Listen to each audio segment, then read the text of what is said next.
What is going on, everybody? WeedleTwineedle here, and we are back again with another Sun and Moon Wi-Fi battle, and this one's gonna be against Mythical Man, a person I battled off my Discord. Now, me and Mythical Man are having an underused battle, as my opponent's team looks pretty threatening, as so does mine as well.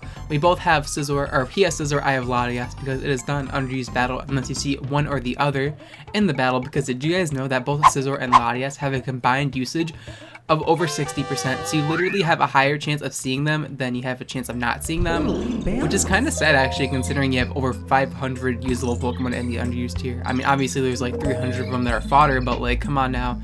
You can think of more than Scizor Latias, right? I mean, I'm not one to talk, I am using Latias, but like, it's because I have a really awesome Latias, as you guys are going to see in this battle. So, gonna go for close combat, turn 1 against Mamoswine. It actually ends up he doesn't have Focus Sash, because the way I saw it, I was like, Iron Head's not going to one-shot this Mamoswine, and if he gets up Stealth Rocks, that's just going to be annoying. If he goes for Earthquake and kills me, that's just going to be even more annoying, so I decided that going for close combat is my best move, because if he's Focus Sash, he's going to go for Stealth Rocks. If he's not Focus Sash, he's just going to die. So it was the best case scenario for me. So we're able to knock out Mamoswine, in comes Chandelure, we're able to set up our Stealth Cox, and now Chandelure is gonna go for Substitute. Now I'm like, oh shit.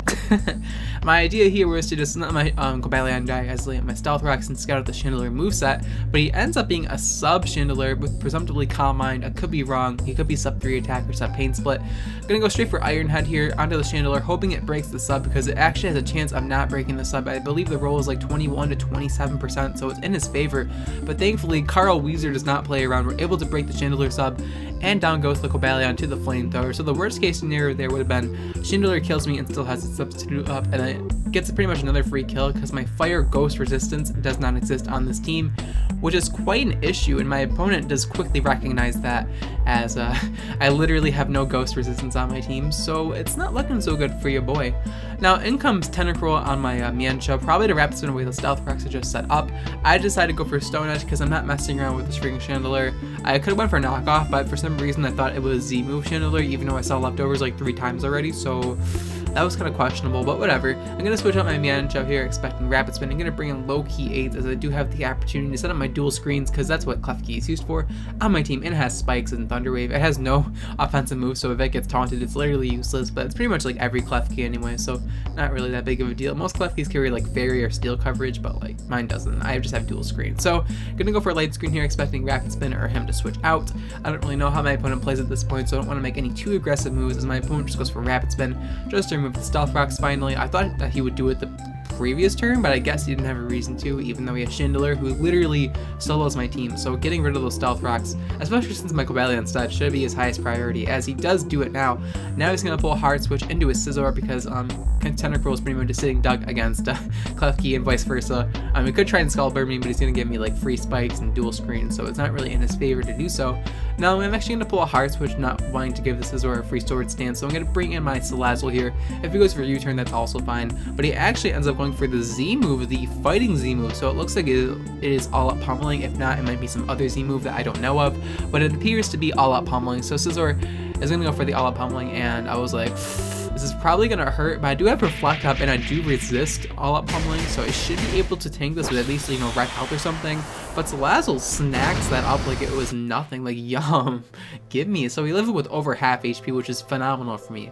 Scizor is not going to want to stay in against the Salazzle, even though, like, yeah, I mean, Scizor is pretty good in this game, so I'm assuming he's going to switch out. So I go for Toxic here. If he stayed in, that would have been pretty questionable, but there was like he had no reason to stay in there. So I'm able to poison the Tentacruel on the switch, which is phenomenal, because Tentacruel is just a bulky Pokemon I don't want to deal with, and it being poisoned is phenomenal, because I really love that aspect about Salazzle, is that it's an offensive threat with being Poison Fire with no Nasty Plot and a good special attack and speed stat, but it also has the ability to punish walls that try to switch into it with Toxic, which is just a really cool addition to the game that I think is very nice, because I usually run Toxic on like offensive fire types or offensive fighting types that really can't hit those bulky Pokemon, and Salazzle can literally hit everything with Toxic, so it has potential to beat like every wall in the game. Well, I mean, it can't like beat them 1v1, but get a Toxic them and then cripple them, which is just very good. So I mean, I love Salazzle. So now Scizor is gonna go for Sword Stance. My opponent actually made a smart double switch, expecting me to bring in Latias or Klefki, so he's able to go for Sword Stance, but I just bring back in Salazzle.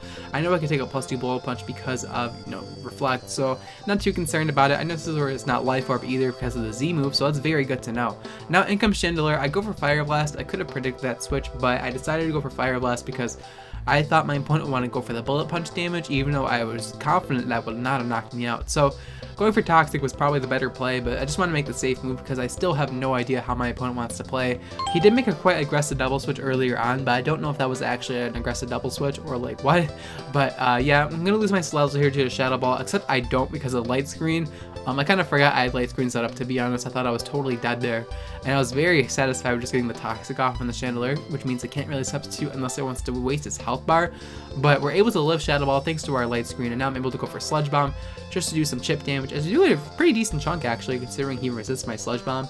But I am Life Orb, which might be the result of that. So Sork unfortunately is going to go down to the Shadow Ball, so unfortunately it cannot Toxic my opponent's entire team, but he can Toxic the entire League of Legends community, so that's cool. Sork is actually an inside joke. You won't really understand the Scizor name unless you know who Sork is, so don't try to understand that nickname because you probably won't. So now I'm going to bring in Loki Aids, my Klefki, and Klefki should be able to set up my dual screens once again. I don't really care if I sack off my Klefki to set up my dual screens.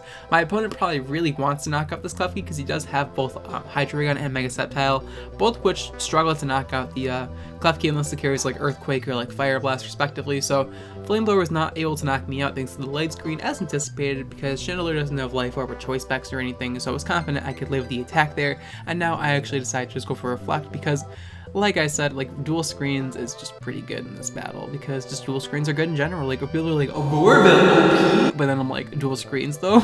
Like, you know, there's like a move called Light Screen and Reflect. You don't have to just stick with Aurora Veil, you know. So I mean, they actually end up banning Aurora Veil, and like the only Aurora Veil setter that people used in UV was Alola Ninetales, and I do believe that's overused now. So Aurora Veil is pretty much like, I have not seen Aurora Veil in underused, but I've seen Aurora Veil in other tiers before it was banned. So I'm glad I don't have to deal with that move anymore, even though dual screens is equally as bad. So I don't know why people just don't run dual screens, but whatever, I'm not going to complain. Now I'm going to bring my Latias here. Now, it may seem kind of questionable because, you know, Chandelure can just knock me out with Calm Mind, but I do have light screen set up. And with light screen, I'm going to set up a Calm Mind for free, and I have a really big split F stat at the moment, so I should be able to tank the Shadow Ball, and Chandelure should just die from the poison. We're able to face tank Shadow Ball like it's nothing, and then we're going to activate our weakness policy. So that is why I have dual screens on this team. I have double weakness policy, dual screens. You guys know how I do it, so yeah, weakness policy is a pretty balanced item, punishing the opponent for going for the correct move. You gotta respect that. And yeah, Chandelure's gonna go down to the poison, and Latias is currently at +3 special attack, and it's pretty threatening to deal with. So now my opponent's gonna bring in the Scizor, thinking that Scizor can take an attack from Latias. No, I probably could if I didn't have stored power. So goodbye, Scizor. Literally a good night. So goodbye, Scizor. That is so satisfying. Every time I just one-shot Scizor, it is the best feeling ever. Granted, I'm using an equally as broken Pokemon to do it, but like, come on now, this Latias is actually cash, so you can't even complain. Now, Hydreigon's gonna go for Draco Meteor. I'm pretty sure I can live this pretty comfortably, actually, as Latias stomachs that like it was nothing. Like, I honestly think I could take Sceptile's follow-up Dragon Pulse, and I should be able to just win the game with my Latias, as long as things go according to plan. Dragon Pulse knocks out Hydreigon at +3 special attack, so down goes Hydreigon.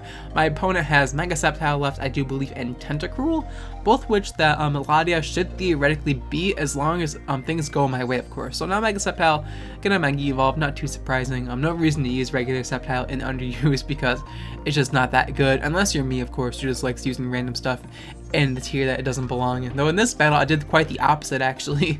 I actually brought a pretty solid UU team in my personal opinion, but Dragon Pulse actually knocks me out, which wasn't really what I was expecting, but he does crit me, which is the reason why. So down goes Latias.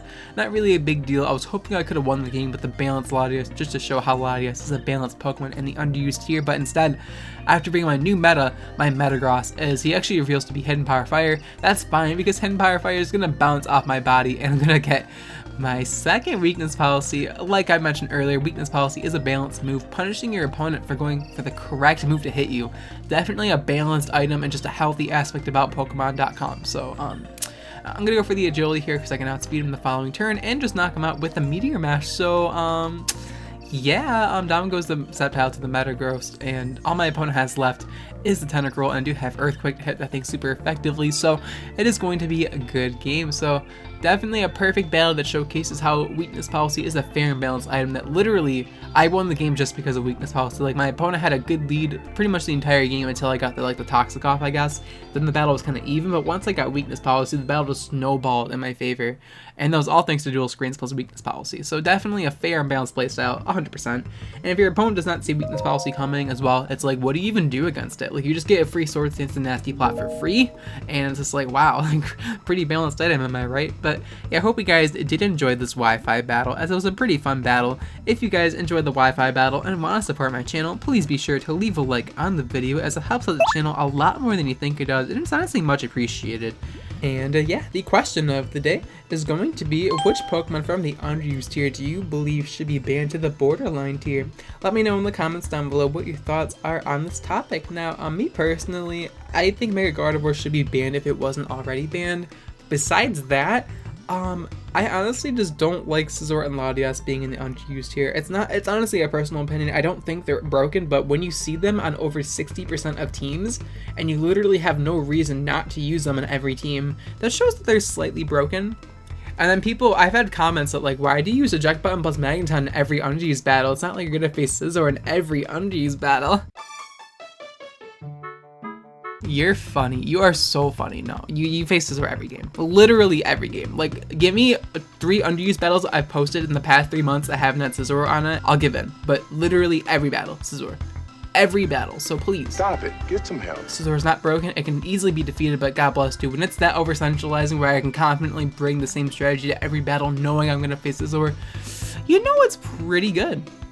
But yeah, let me know in the comments down below which Pokemon from the underused tier do you believe should be banned to borderline. But of course, thank you guys so much for watching till the end of the video. I'll check you guys next time. Bye.